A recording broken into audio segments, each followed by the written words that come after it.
Great. So good evening to everyone joining us again today, or good morning, good afternoon from wherever you're joining us. And thank you for joining this September edition of the Ethical Humanitarianism's seminar series, which is organized by HUMA, the Institute for Humanities in Africa at the University of Cape Town, and also FIFE, which is the Friedensau Institute for Evaluation, which is located in Friedensau University.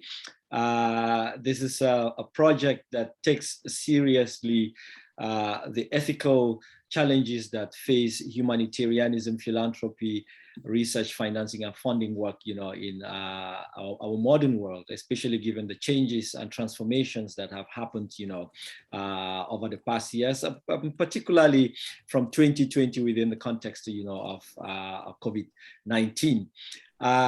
Today we have really two distinguished guests who have generously offered their time, to join us today and to speak to us on their experience, on also their thinking and also research work around this question. Today's session is going to focus on research funding and research financing, which is a really important aspect, of humanitarian and philanthropy work. I mean, a really large a portion or large majority of research funding work on the continent comes from, philanthropy organizations, and also the continent's research also depends a lot on the development assistance, from particularly what we would frame as Western countries. And that also has implications for the country's scientific work, for the country's development or the country's future, and the continent's, knowledge production, and what it means to define our society and to think the future. So today, we have Abrima Sal, who is a well-known a figure, in African research. He's currently executive director of Trust Africa, which is a really important organization that is headquartered in Senegal, but they do a lot of interventions across the African continent on a wide range of issues, including civil society, youth, knowledge production, feminism and gender. I mean, we are also proud and thankful that Ebrima Trust Africa is supporting the Kwame Nkrumah festival that is currently running, which is a Pan-African festival. So we thank you for supporting that festival. I have known Ebrima Sal for so many years because I grew up also in Kodesfia with him and Francis Nyamjo and Jean-Bernard Drago and lots of other people at that time. Ebrima Sal was the executive secretary of Kodesfia, or immediate past executive secretary of Kodesfia, which is a council for the development of social science research in Africa. And just to say that Ebrima also has really extensive experience at Kodesfia, having worked there as a senior program officer also in research.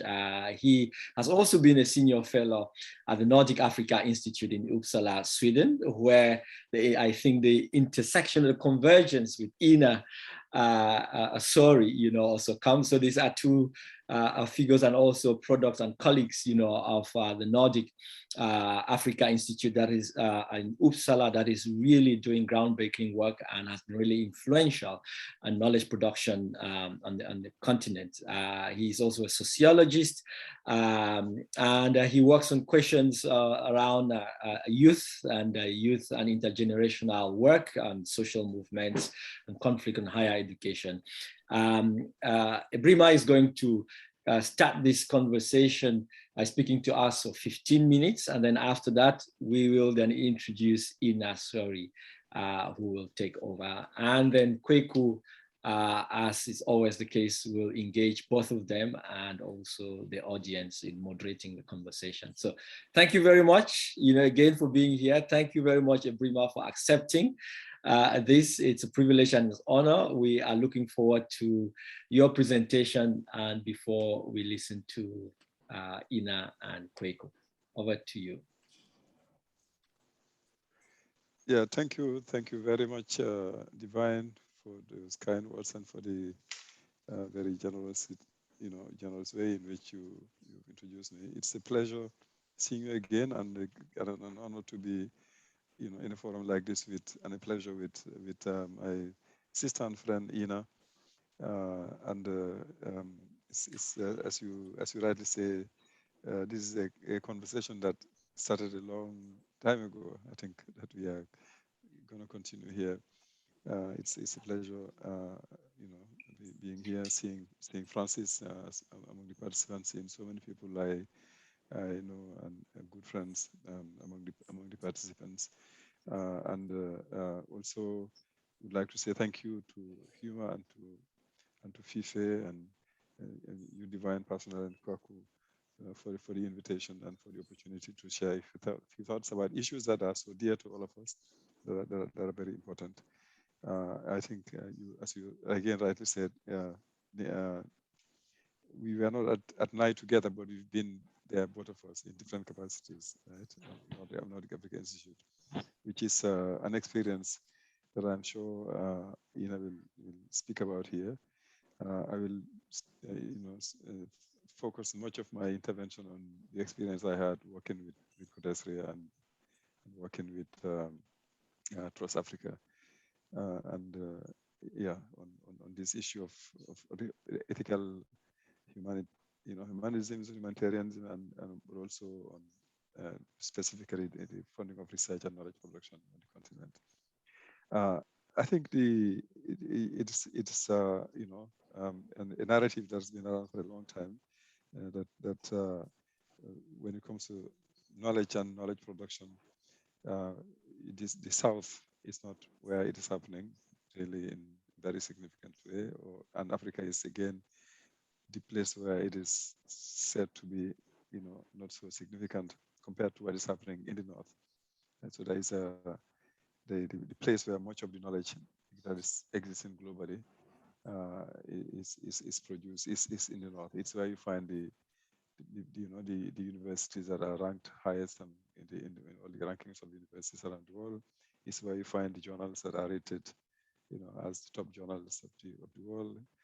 It's where you really find some of the scholars who get the Nobel prizes and get other awards in their majority, and that is obviously not taking into account the complexity. There is a certain amount of bias in the way the counting is done, but with all the biases taken into account, it is still the fact that there's a sort of a global knowledge production community, and there's a kind of order that exists and that is dominated by the North.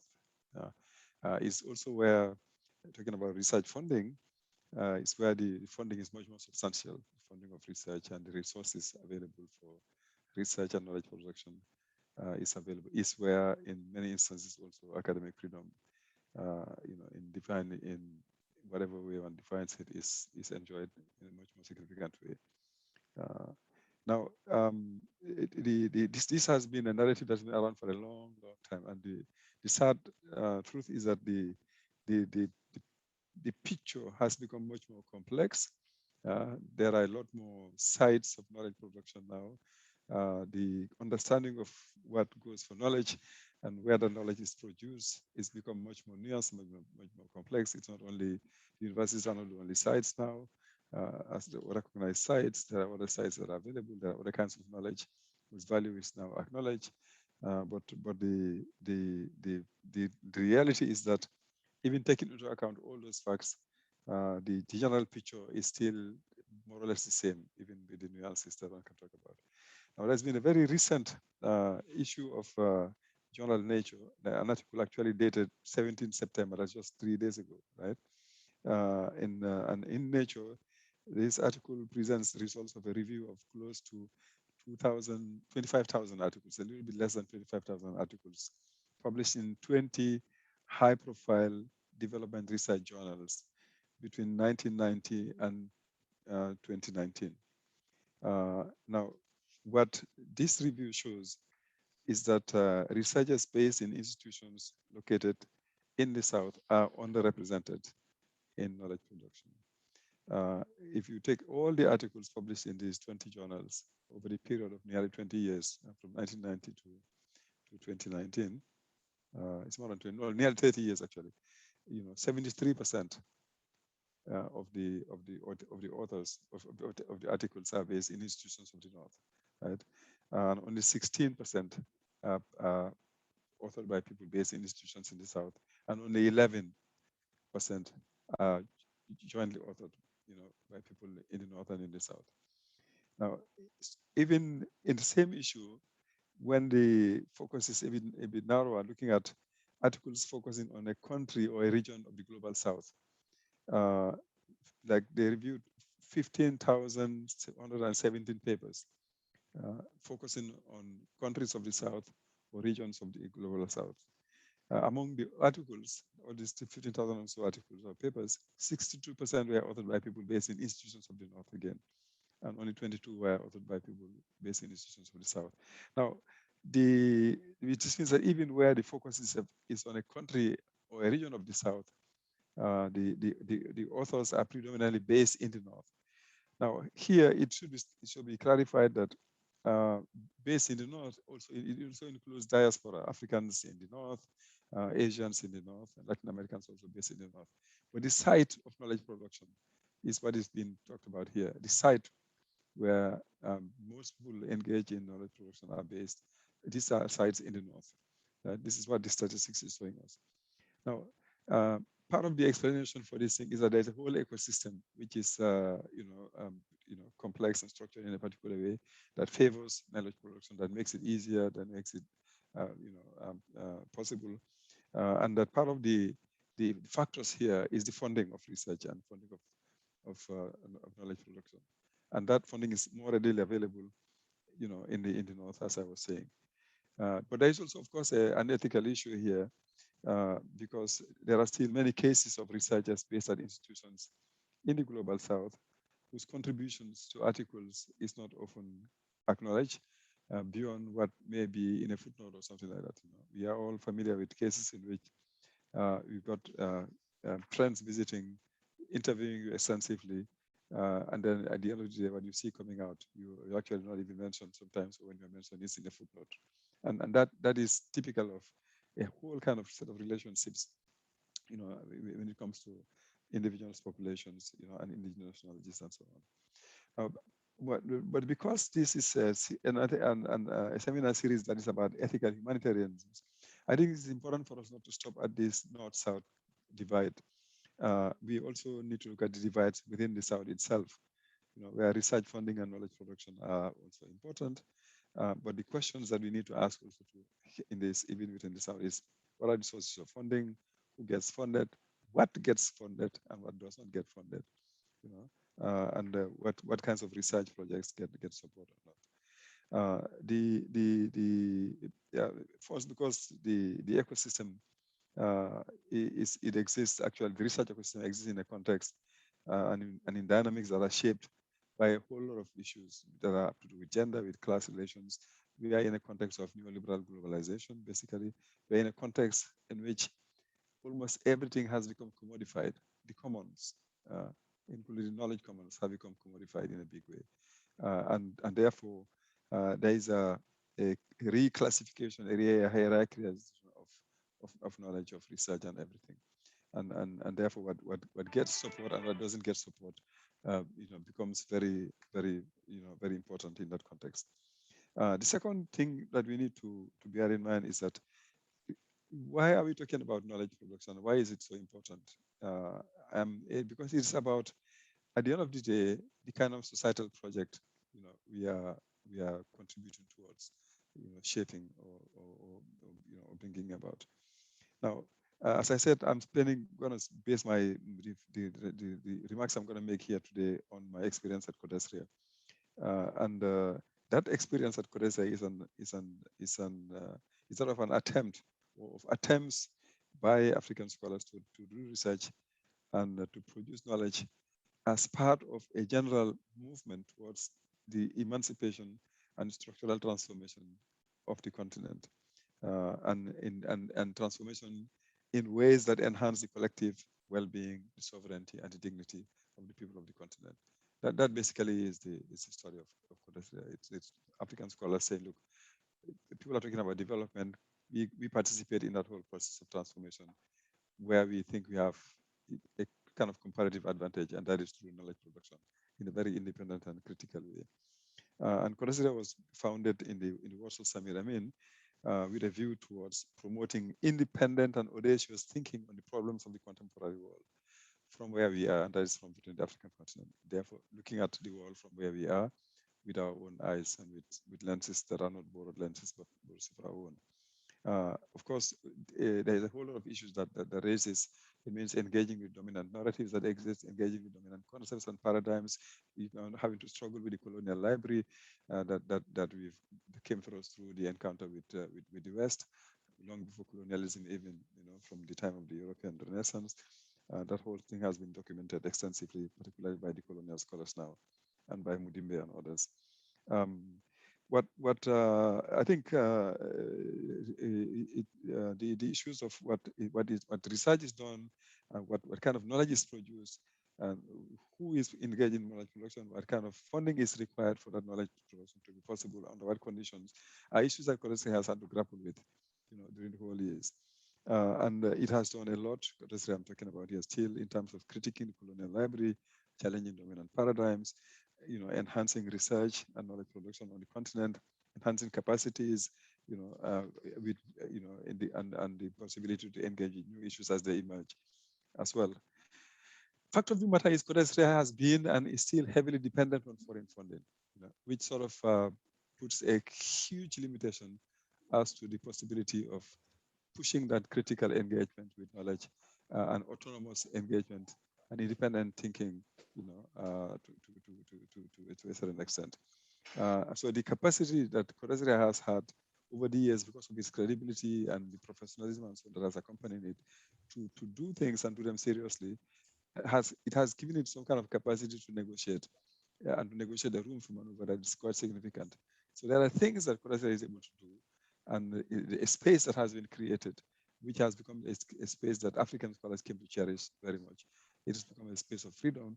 It's where the Achimafejes and a number of scholars who were refugees in their own context could find a place where they could engage in critical reflections and debate with one another, and form a community across all the divides, that they had to contend with, disciplinary, linguistic, and so on. But as I said, the big limitation has been the funding for research, because African governments are not putting money into Kodesria, and that hasn't changed so much over the years. Much of the funding that is used for research comes from the Nordic countries or from private foundations, and the goodwill of the government of Senegal hosting the council. I think if you shift our gaze a little bit away from that particular model, we're still talking about funding here, funding for research, and we look at those who are supposed to be engaged in funding as their primary business. I'm talking about philanthropy here, and African philanthropy in particular. First of all, globally, what happened was, when the COVID paradigm and the pandemic broke out, we know that the foundations, many hundreds of foundations came together to say, okay, hey, the world has a problem. We have an issue here. We need to rethink our ways. We need to be more flexible with those we are working with, and flexible in terms of the use they are going to put the money they're getting to, and the possibility to respect timelines and deliverables and so on. Because of the pandemic, we actually allowed them even to shift money to be able to participate in the response to the pandemic, which has been a big challenge. That has been a kind of pledge that they all signed. Now, the fact of the matter is, the same issues that I was saying in terms of what is possible to fund is also posed within the philanthropy world, where people are asking hard questions as to, hey, this is about resources, but it's also about power. And what do we do with that power? With philanthropy, in most instances, the foundations, private foundations, the big ones, and non-African for most of them, the ones that have the greatest influence on the continent, but even the African ones, something they have in common, all of them, is that they are not accountable to any taxpayer or to any democratic institution. And then, on the other hand, they still have the desire and the strong will actually to influence policy, to participate in shaping a lot of things, including research and knowledge production, with a lot of goodwill and support. But it does have an impact on what is possible and what is done. So issues of how do you change that, shift power, to the recipients of the research and co-create processes and co-create knowledge with those who are you are supposed to be supporting, because there is a common interest in it being done in a particular way. Those issues and the debates are in the philanthropy world as well, and it's very significant. And I'll cite more specifically the experience of Trust Africa to illustrate. But before then, I just want to say that if you are talking about research funding and funding of, say, governance and transformation on the continent, African philanthropy is actually very shy in a number of instances. There are a lot of no-go areas, a lot of issues you don't find African philanthropy supporting. You don't find them engaging in critical debates. You don't see them supporting the struggle, research, or even advocacy against corruption and all those issues which are very sensitive, or discrimination based on work and descent, or slavery, contemporary forms of slavery, which are actually a massive phenomenon in the African continent, as it is in other parts of the world as well. So there are a lot of no-go areas, and so there's a limitation as to what philanthropy is still engaged in. And of course, there are different categories. Although we have old traditions of giving, which sort of make up for some of the shortcomings of the big foundations. But I want to take the case of Trust Africa to illustrate the point. Trust Africa was formed in this whole context of big foundations being around supporting a lot of things, but foundations that have their headquarters outside of the continent, that have global agendas, and that have, in which Africa is, one of the different things that they are taking interest in, different regions are taking interest in, and issues that they're taking interest in. A lot of goodwill and a desire to do good. But what I'm going to discuss now is the attempt to try to. I'm hearing a voice. I'm not sure whether you are hearing that same voice as I am. Yeah. But I'll just continue. If you Yes, thank you. it becomes difficult to deal with. So the fact is, Trust Africa was established as a foundation that would be different from the others, that would, mobilize resources and all the goodwill from within the continent and outside. Friends of Africa, driving to solidarity networks that exist, African diaspora, African philanthropy, and so on, and make the resources available for all the transformation work that we want to do on the continent to support African agency in terms of everything from the agenda setting, to the definition of the problems, to the search for solutions, and to the programs that need to be developed. Now, that has happened, but it happened with support from the Ford Foundation to start with, and then it happened with support from a lot of other foundations, Gates Foundation, Open Society Foundations, Mellon, a number of them coming to support, Carnegie Corporation and others supporting Trust Africa. African foundations have been the least supportive. Right, African philanthropy and African high net worth individuals, the least supportive of this African foundation wanting to be the champion of African agency. Again, you get the same kind of paradox that you had with an institution like Odesria on the other hand. And I think what that dependence on foreign funding, including for Trust Africa, is a kind of limitation, again, to what you can do and how you can go about engaging in knowledge production and supporting the issues that we think are very critical for us. This takes me to the next point I want to make. I think one of the critical issues that we have to deal with is the issue of resources, right? That we need to do everything that we need on the continent. It is the issue that African governments are having to deal with, rather than mobilizing resources internally through taxation and other means, or making sure that the mineral resources and other resources we have are used adequately and primarily for our own transformation. We tend to give so much importance to the resources that come from outside, that even in terms of absolute amounts, or they are not the most important in some instances. The diaspora resources, for example, are more important than development aid. But the other resources we get in and the influence of the institutions backing those resources, including the multilateral institutions, tend to weigh a little bit too heavily on all the processes, including on development processes on the continent, which is why it's difficult to have an autonomous agenda for research, an autonomous agenda for development, an autonomous agenda for transformation. Even for civil society, an autonomous agenda. So we have really big issue here. Now, all this is taking place in a context of, I think, power and of different kinds of divides that exist. We are in a global order that is dominated by the North, put it very simply.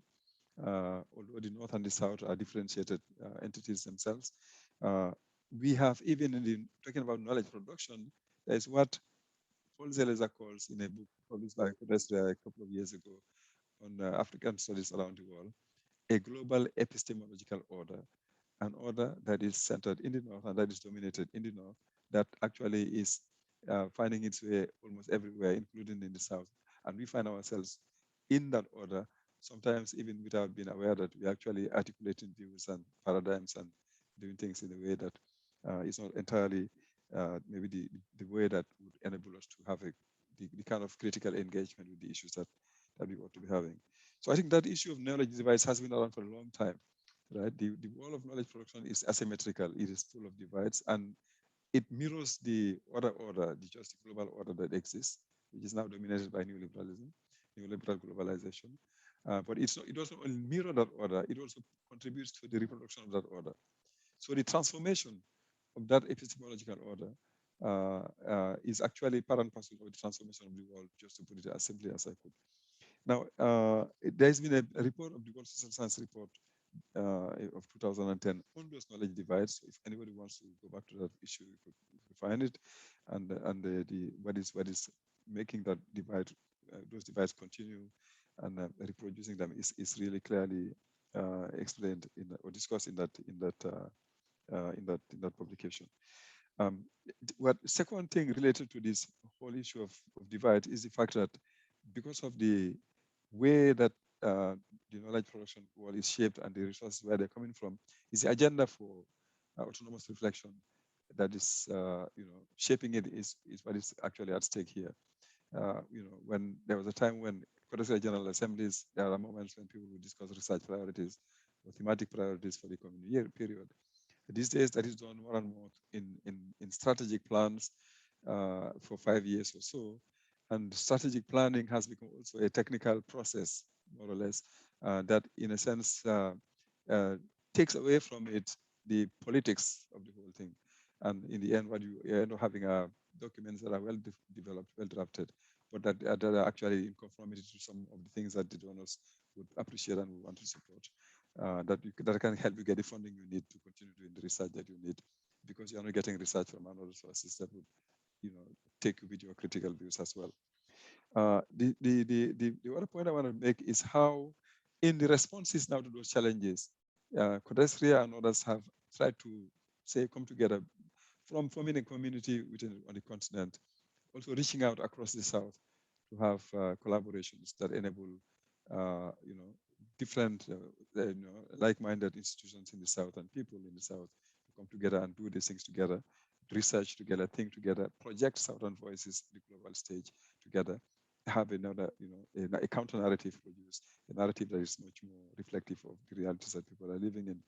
And those programs have been developed, South-South programs, with different things bringing young scholars together to socialize them into new realities and alternative ways of thinking, along the lines a little bit of what has been called the Bandung spirit, from the time when the South, or the so-called Third World, then came to get an eruption into the global stage, and began questioning everything in the way the world was looking so far.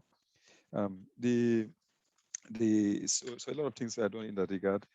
One of the more recent examples here is what the NIHSS, the National Institute of Humanities and Social Sciences in South Africa, has tried to do by having networks and programs with Codestra and with some institutions in India and in China. Now, I think I want to wrap up this thing in terms of funding of research and knowledge production by saying just a few things. I think there are exceptions to this story of research being primarily funded from outside of the continent. South Africa, I think, is definitely one of the countries where you have a significant amount of resources mobilized from within, with the National Research Foundation, with other institutions that are there that are supporting research. There are other examples on the continent. In Algeria spends a lot of research, money for research from its own resources. The African Development Bank is putting money. Obviously, it's within a particular paradigm, supporting particular issues, and in certain paradigms. Um, um, but those are the exceptions. In most instances, the funding for research, really, particularly for critical research, is from outside, basically. And that is a huge limitation to the ability to produce knowledge and to publish as we want to do it. The second thing, as I said, is philanthropy there's a potential for growth, but I see a very slow moving process. It hasn't become bold enough and audacious enough to take the side of knowledge production seriously and support it in its complexity. Even in terms of vaccine production, although we have a few African foundations of significance supporting the attempts to respond to COVID, but the biggest investment is from MasterCard Foundation with $1.3 billion to support the production of vaccines in 3 countries through the Africa CDC. The third thing I want to say is that at the end of the day, the point is about actually what is it that we need to take interest in? What is it that we need to do to build the Africa we want, to shape the future that we want for this continent? Starting with the thinking about that future. How do we conceptualize it? How we envision it? But also the resources we need to engage and to deepen that thinking. I think we have to find ways of making sure that the resources that we are tapping into allow us to do that. And those resources can come from, the goodwill and friends of Africa, but they also must, at the end of the day, come from within the continent itself. And then we need to do, as we think about our own future, open up and learn from the experiences of others. That's one thing that we don't do often on the continent, or enough of, and that is studying the experiences of other countries. There are so few research centers on the continent that are specialized in the study of, say, the Nordic countries, or the German experience of industrialization, or the Chinese development experience, although there's a lot more interest in China now over the past few years or so. We need to contextualize our own experience, but we need to learn to, again, I borrowed this thing from the colonial scholars, look at the world from where we are in every sense of the word, and do it in as independent a way as we can, with the means that are our own, and not necessarily means that we have to negotiate on terms that are not favorable to us with others from outside. Let me stop here, otherwise I'll be taking too much time. Thank you very much. Thank you very much, Ebrima, and lots of things to think about that I think we are going to continue with. I already see a number of questions which will come back to you once Kweku comes in. So now we are introducing Ina Sori, who is Education and Science Counselor and Team Finland Knowledge Expert at the Embassy of Finland in South Africa.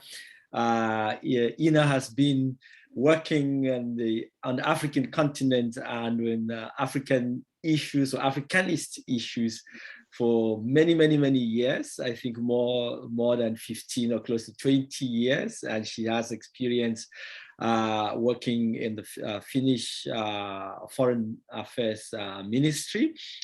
She's done work for the Foreign Ministry on questions of policy, on the continent. She's also worked in the embassy in Finland, I think, questions of governance. And besides that, she's done, apart from South Africa, worked and had experience in countries such as Angola, Mozambique, and I think Namibia. She has been a fellow at the Nordic Africa Institute, where the intersection with Ebrima actually comes. And also she was a former director of the same Nordic Africa Institute. And I think she was director from 2013 to 2019. And she's also worked on issues of both development, governance, and also social movement and social transformation on the continent. And it is great to have you here, Ina, we're looking forward to your discussion.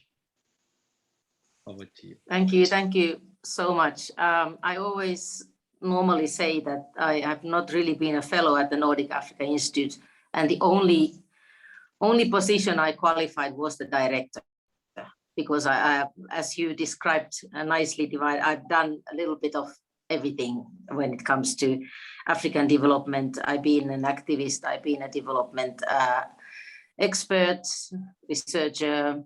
I worked in all those 5 countries you mentioned. I'm very, very, very honored that you invited me for this particular seminar or webinar, and I know that so much more learned colleagues are there with me. So as those who know me, I normally draw my conversation from my practical experiences, and so that's what I'm going to do today as well, or tonight. And but before that, I thank very much my brother Ibrima, who indeed we worked together when I was at the Nordic Africa Institute, and Ibrima was at Codesria. We tried this and that, and some of our things succeeded, some didn't. And I would like to also thank Divine that you found me here in Pretoria. Not many people know I'm actually in South Africa since 2019, because this has been a very quiet period, so I have not been able to come and meet you, old friends here and there. And thanks very much also for Fife Kwaku for setting up this seminar. There's not much to say about the general conditions of research funding and knowledge production when it comes to Africa, because Ibrima really laid the foundation on how the situation has been and still is, and it's the situation is rather unequal and fair when it comes to the position of the southern scholars and the northern scholars. And I'd like to sort of give some inputs from the 3 experiences what I've had from the Nordic Africa Institute, and also from the position I hold now, where I try to sort of facilitate more research collaboration and partnership between the Finnish universities and Southern Africa, not only South Africa, but Southern African universities. And then thirdly, some experiences as a scholar when I was involved in the project on Nordic countries supporting the national liberation. And actually, I am currently continuing that project a little bit in another context, but there has been some also ethical questions what I've been pondering when I've started to formulate my new research. Anyway, I think I was caught with a change in the relationship between the Nordic countries and African research when I started at the Nordic Africa Institute. I actually started there 2011 because I was heading the council. And then after that, I became the director.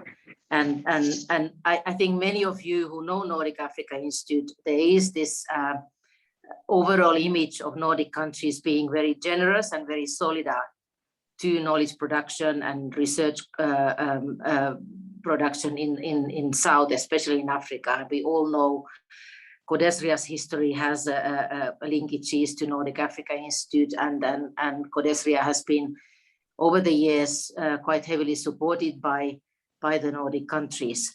But when I came to the Nordic Africa Institute, I think the tides started to turn, and the sort of this kind of generous funding or provision of resources for the blue sky research was starting to disappear. I think this was a common European experience or phenomena, and we started talking about the policy relevance.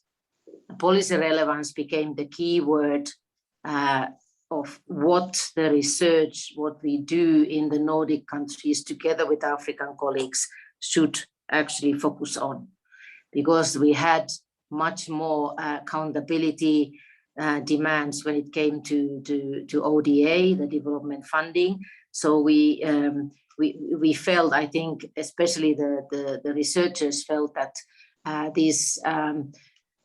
there was much more demand to refine and plan and your research agenda according to what the policy or the political priorities of the Nordic countries were. And Nordic countries by no means are a unitary or homogeneous group. We also saw a little bit of differences between the countries and the idea of what Africa research should be. So I had to deal a lot with this discussion that who do we do this research? What is Africa studies? And who actually, defines the agenda? And how do we allocate the resources? If you look at even the Nordic funding infrastructure, not only funding or financing, but the resource infrastructure is very much geared towards allowing the Nordic researchers or the Europeans or those who are in global north to utilize the resources. It was very difficult to sort of plan and get funding for example, salaries in the global south, or paying infrastructure for the global for the southern universities. So we already saw that there was a very much of the research funding and the research resources are and they still are sort of geared towards assuring that the Nordic researchers are well funded and that they will reach their goals. And of course, this had a lot to do with the rankings. There was a lot of discussion also on the quality of Africa research, what it is, how should it be assessed, and who is the one who gets the merit. So these discussions were quite lively and sometimes even we had some conflicting issues when we were trying to, at that time, sort of redefine what is Nordic Africa Institute and how can it be set up in such a way that it allows equal and fair knowledge production and that the resources are divided equally. So Nordic Africa Institute is still there, and we are quite happy that apart from the policy relevance, which was brought in very heavily to justify the existence, there is still a possibility to hire and finance also African scholars. Problems are often that you have to come and relocate yourself to Uppsala, and then because we couldn't support researchers outside, you had to be within the institute's premises. The second thing where my inputs are coming from my current job, we have quite an interesting process going on in Finland, where we realize at the moment that we've been knowing that for a long time that Finland is aging. Our universities are going to be empty soon if we don't get more what we call talents to Finland. And we also know that Finnish innovative research needs more international collaboration. And there is some kind of a realization that the current talent is actually situated in the African continent, and we should connect with them much more. Again, the same problems occur. So who do we create these partnerships for? How do the Finnish universities engage with African counterparts in such a way that the African scholars can also feel that they are on the driving seat, that they are also sort of planning the agenda, setting the agenda, planning the research project, and actually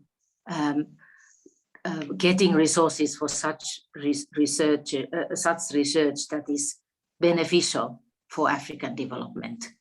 Because if we look at the whole premise of Finnish universities now trying to solve their own problems of, aging population and smaller age groups, so what is the real purpose of this partnership?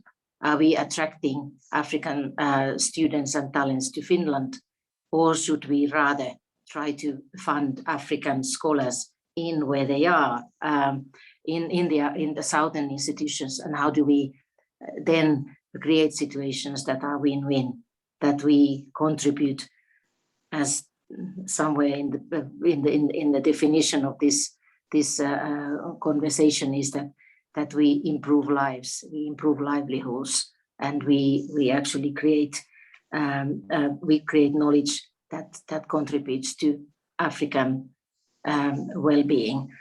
So this is again a conversation I have to have all the time with the Finnish universities in my current role in creating these partnerships. And what I'm also trying to bring into the picture is the utmost inequality in South African university sector.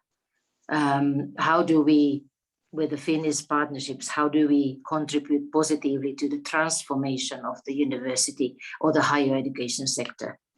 Because many Finnish universities, of course, would like to find partners that improve again their ranking and to collaborate with the best, rather than thinking that part of our role is to help the South African higher education sector to be more equal and more fair. And then finally, when we did the project on Nordic support to African liberation movements, it was of course heavily Nordic funded. So it was Nordic pay, Nordic gain.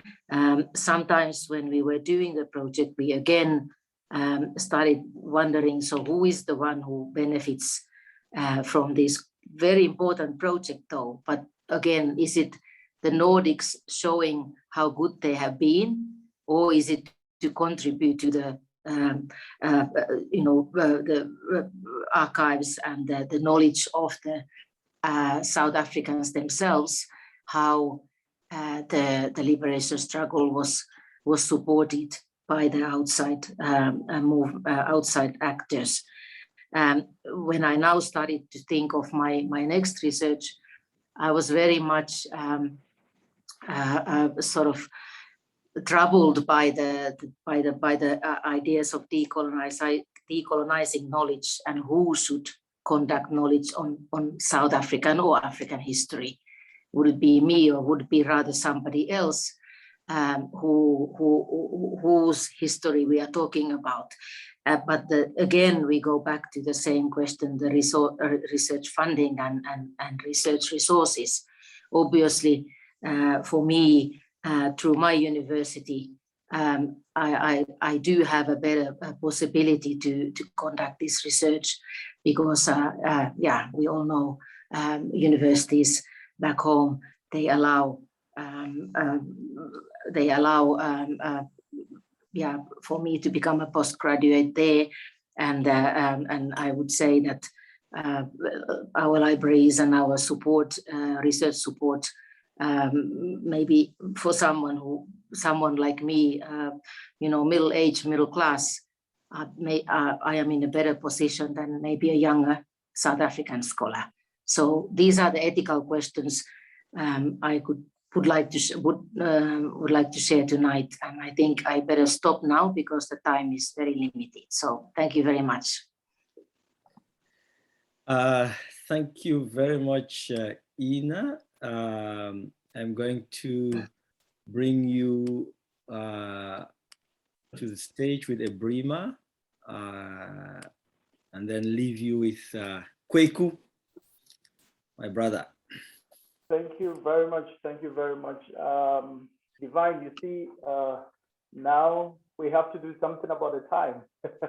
When the conversation is so nice, we have to make some time for the discussion as well, because I've already seen a lot of questions coming up.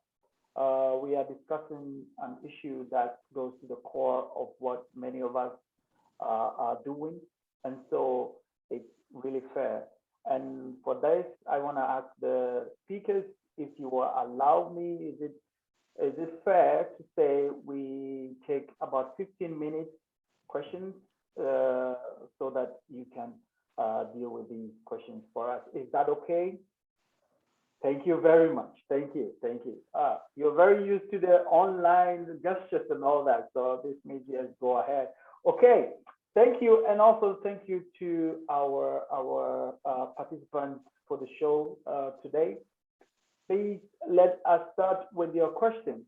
I have a first question here that is from Babakar, and Babakar wants to know from Ibrahim in terms of Codestria, whether Codestria gets any kind of funding, or how do they lobby African states, knowing that it has been Codestria mainly relies on external funding. So is Codestria doing anything to get funding from African states as well? Because one would say this is also very important. So we take that question from there. Now, I would also ask this as we wait for others. Is there any hand raised? Please, if you want to ask a question, please raise your hand, and then you can come on live. So there's opportunity for you to raise your hand right now. Do we have? So anyone? All right.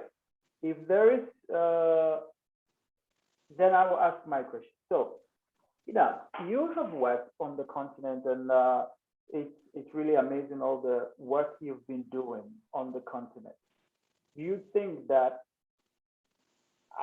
African research on the continent can get to a stage where it can fund itself? There are several debates on the fact that it is rather a misplaced priority. That's why Africans funding their own research is not, we are not seeing that happening. Is it because of that, or you think it's actually lack of resource? So in that case, if this is however it goes, then where lies the interest? Is it about interest, or is it about actually value that we place on research or not as well? And let's take these two questions as others prepare for their own questions. So Ibrahim, please, you can. Yeah, thank you to Babakar for the question, and thanks Kweku for putting them across in the way you've done so nicely, and for adding another important question. Look, I think for the first question from Babakar, there was a time when it was not easy to think about getting money from African states, because remember the context. Codestria was formed in its current shape and structure in 1973. There were then very few countries where you had democracy, where you had multi-parties, and where you had traditions of critical engagement and scholarship. We are talking about social sciences and humanities. We're talking about scholarship that is critical, that questions, including the practices of the state. So there was a kind of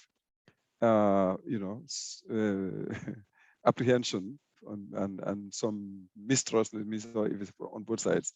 The governments tended to look at Codestria as an organization that's very radical, that actually was the home of all the progressives. Again, as I said earlier on, the refugees were there, the people who had issues were there with their governments. At the same time, too, the African scholars themselves, with very radical thinkers, were so critical of the African governments and so mindful of the risk of being held hostage through the funding that they would be getting from the states, that would impact on their academic freedom. So there was no attempt really to seriously mobilize resources from the governments for a time. And then the situation began changing. And then it began, of course, the exception was the government of Senegal from the beginning when they established Codestria. Samir, being a radical Marxist scholar, could talk to Senghor, who wasn't the radical person you would think about, but persuaded Senghor, who was an intellectual who understood the value of intellectual work and the need to protect it, gave all the protective measures, full diplomatic status as an NGO, and secured a headquarters agreement that even when the government later on tried to change the status of NGOs, they couldn't touch it because this one was ratified by the National Assembly, signed by the president. And Senghor did it on purpose to protect the space. And all through the time when all the governments had issues with Rhodesia, they would say, no, we are not interfering because they need to have the space to do it in the way they understood it. So there's been an evolution. Now, until later on, greater interest in policy, changes in the governments themselves, more and more governments are democratic or elected through democratic processes, and therefore less apprehensive of Rhodesia itself. And actually people who've been active in Rhodesia finding themselves in government made the relationship easier also. So there was an attempt then to say whether the government would support, but it never really worked, to have significant support from the governments to Rhodesia.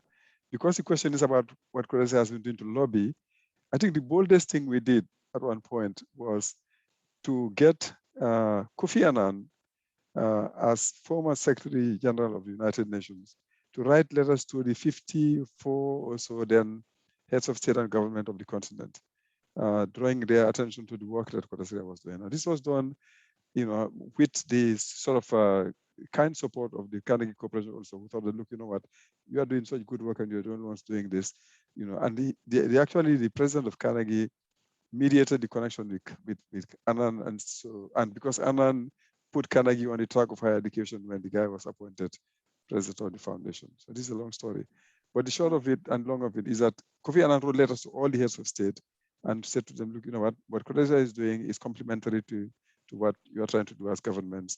It's important to support African intelligentsia, and so I think that was the goal. It didn't really produce a lot of results because some were saying, well, okay, right, the most promising were saying, give us copies of the letters, we'll get our government to support it and so on. So, but you could find in every government, a minister who is favorable, supportive. Minister Marito Nyan, Minister of Higher Education in Senegal, for example, and research, was one of the most supportive, who actually volunteered to champion Rhodesia at the regional level among ministers of higher education on the continent.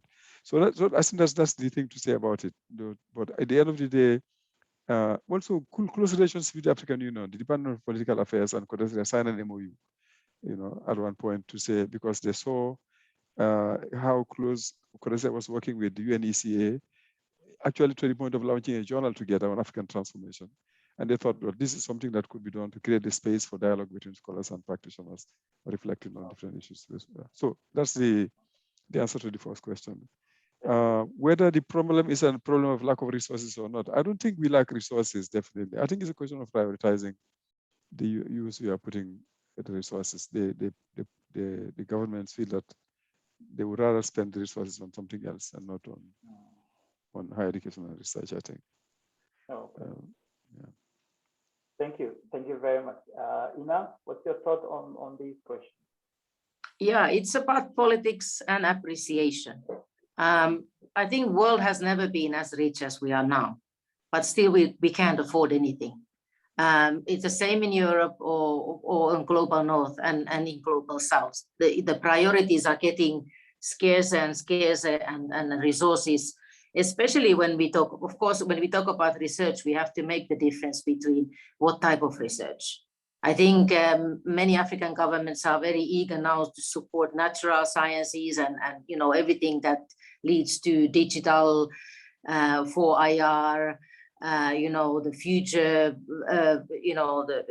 the future sort of skills. But I think social sciences is always challenged. It's challenged back home, and my country it's challenged here. So the question, as what Ebrima also said, it's not a lack of resources. It's about priorities, appreciation, and also for many years, the whole education sector has been priority of almost all African governments. But then we're talking about the K-12, we're talking about the primary and secondary education, because there is a lot to improve there. And if you put the basic education and higher education sort of aside, I think we know what the governments prefer. So that's, and also what the donors prefer. If you talk about allocations of ODA to education, it is much more likely that the politicians who vote for these allocations, they go for the primary schools or they go for the secondary schools rather than universities, because universities or higher education and research is always seen as an elite exercise, even though very few denies the very clear linkage between research and development of societies in general. So I think that's what and I see in the chat, Divine was asking, why is it so difficult to support research as a research? It's because there is an instrumental value. The money has to be policy relevant, as I said in my first intervention. That's the new key word. And then especially if it's development, overseas development aid, it has a very clear goals. And then you have to kind of be able to prove that chain, that, okay, if we allocate to this research will bring us results that will help us to achieve those goals that we are as a nation and as a global community, we are committed to achieve. So very few of this research is like basic research. It's often seen as an instrumental to something. That's a very, these are very, very important perspectives that the two of you are sharing or putting across. Let me throw all these questions that have come so far out there, and then we can try to pick it up anyhow, any format, and as we wrap it up. But is it fair then to say that when you see in Western societies or other countries that are not in the global south, where some research are funded without actually looking at policy relationship to it and all that, but when it comes to funding research in Africa, it has to be connected to something that would give information to the one who is funding it. Is it not still part of the exploitative approach? Don't you see it that way? Or can we argue for that as well? Because if it is research in the in other parts or in the Western society, then it's funded, even if it's somebody whistling or something, it's okay. Yeah, there's funding. But when it has to come to African context, then there is the need that you have to give us some information that is practical for us and will enhance our interest. Let's chew on that as I take then in that case, Divine is asking, what are the implications of funding research through development assistance models? And why is it difficult to fund research as research that you have dealt with it? And then also, if you are looking at, or if you see funded research through development assistance is okay or not okay, then can we name any other kind of funding schemes as or money for research as dirty or clean? In what sense, at what stage does funding money becomes a dirty money or a clean money? And then the last question is, if you look at the US, they give income tax to income tax credit for research and development to organizations. So I think this is also to Codestra. Can you also lobby in that respect that African research institutions also get this kind of tax credit so that it will help them to fund research? That is also a question from Duncan.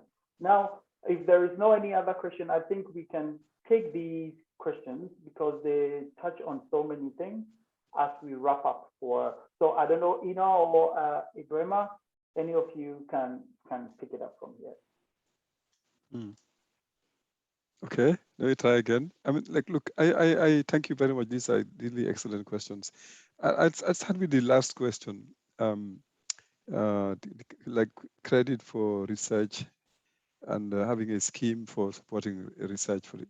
you know, I mean, this, we've been making this argument. The thing that African governments, a lot of African governments are functioning on a very short-term basis, and part of the problem that, and part of the damage, I would say, that structural adjustment has done to our continent is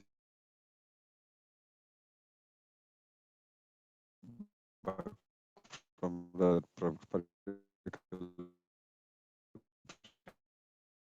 Hello. The internet doesn't disappoint us now. But that was an attempt to kill anything remote that came to.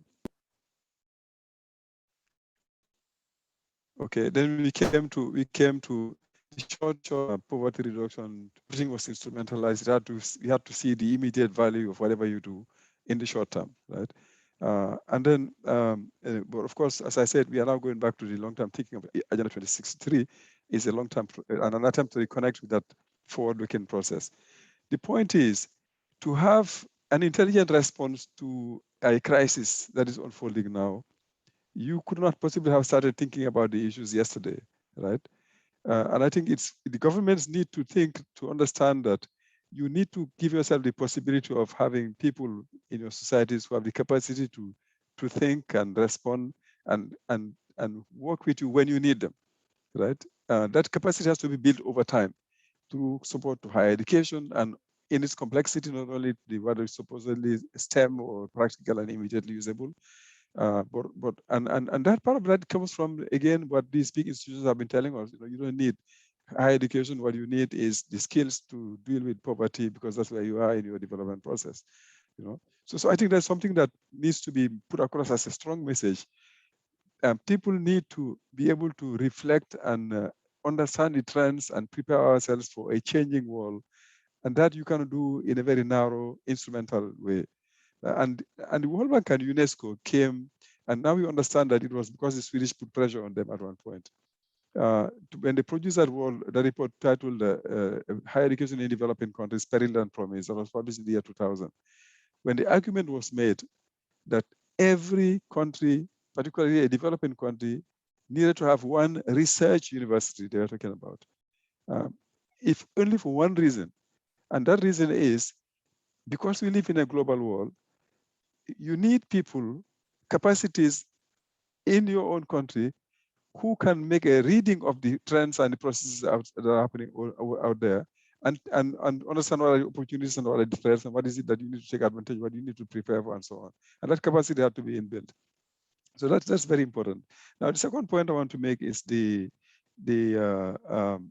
impact of the importance of having research funding coming from the development funding budget.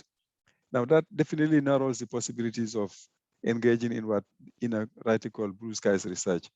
Now, because again, the development budget is a development assistance budget has to do with concrete projects over a very a limited period of time, but that has to do with a more general trend that one sees even in the countries of Germany, in the UK and elsewhere, where actually the funding for research had become something that is not allocated over long periods of time.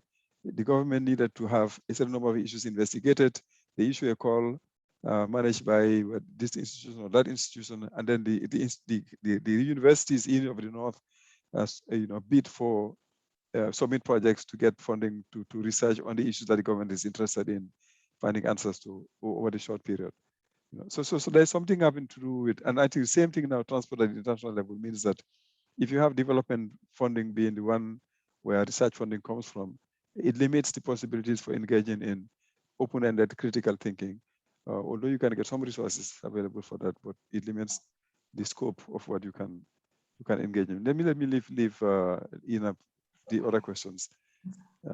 Dirty money, clean money, or quite honestly, I don't know. I think that's probably the biggest ethical question you have asked so far. The problem is you don't even know whether it's clean money or dirty money by the time before you know it, because if you begin investigating how these foundations made their money and how the rich people got their money to support you, or what you end up taking no money at all. So But I think if you are if you know that somebody stole money or it is money from corruption and then it's brought to you to support your research project, I don't think you should take it for a very simple ethical reason and moral reason. But the fact of the matter is often you don't even know what the origin of the money is, whether it was clean at the start or whether it was dirty. It would have gone through some whitewashing process before you get to know you can access it at all. Okay. Thank you very much, Prima, for that wonderful perspective. Ina, please, you can go ahead. Yeah, I think it's a paradox that Africa is still seen through the development lens, because that when we talk about research funding or funding of any other collaboration with Africa, it's always sort of tied to ODA. And that's not the question. I mean, most of the funding coming to this continent or actually leaving this continent is linked to something else. But we in global North, we still see Africa as something to develop, and everything has to be in connection to development. That's what you were saying, Kwaku. Even research has to produce some results that help Africa to develop. And that's the problem, what we have. It's both, of course, beneficial to those who will get money for development project, but it's a very sort of detrimental for any other collaboration. And what I've been using as a kind of a saying to all my Finnish colleagues is that I'm in a great company here in this continent, because this is where the future is. This is where the future talent is born. And this is where the future innovations are being made. But how can we enable it? How can Africa itself and the governments and the philanthropic organization, what Ebrima talked, how can they enable it? And how can we sort of help or facilitate or be part of that process, rather than seeing it as, we are giving you something so that you can develop yourselves? Because I think the discussion on basic research or instrumental or applied research is not only in connection of Africa, but it's much more used in connection of African research than many other research. And we have the same discussion back home. So it's not, but still it is very much, because it is very much seen again through these lenses of development. Everything has to be beneficial for that poor person or for that society to develop. And rather than letting African researchers and scholars themselves define, okay, this is what we want to study. This is what we want to focus on. And not being part of some kind of an agenda that is ruled from the North. So that is where we have to go, and we have to get, in collaboration with scholars from both global North and global South, and keep on drumming that message that it's not only development, there has to be resources for what we say blue sky or innovation that nobody knows at the moment what it's going to lead to. That, the African, the brains and the talents can nurture freely in this continent as well. So that is where we have to aim to. I think that's from my side. Thank you very much. And it was a privilege to be in this conversation. Thank you very much.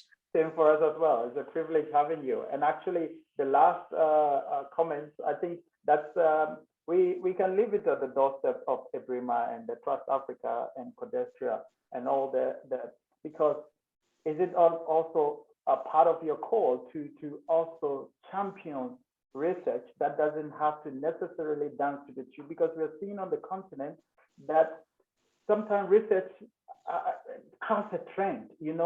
Before now, climate change has become a trend. Okay. Everybody wants to work on climate change because that's where the funding is coming from. What about someone who just wanna look at how we dance, how our music, other things, So it's becoming detrimental, and this is also a question of ethics. It's a question of morality. It's a question of value. That are we not losing some values just because we are looking at where the money is coming from. And I think that was the question that Divine wanted to ask, what Trust Africa is doing about all these things as well.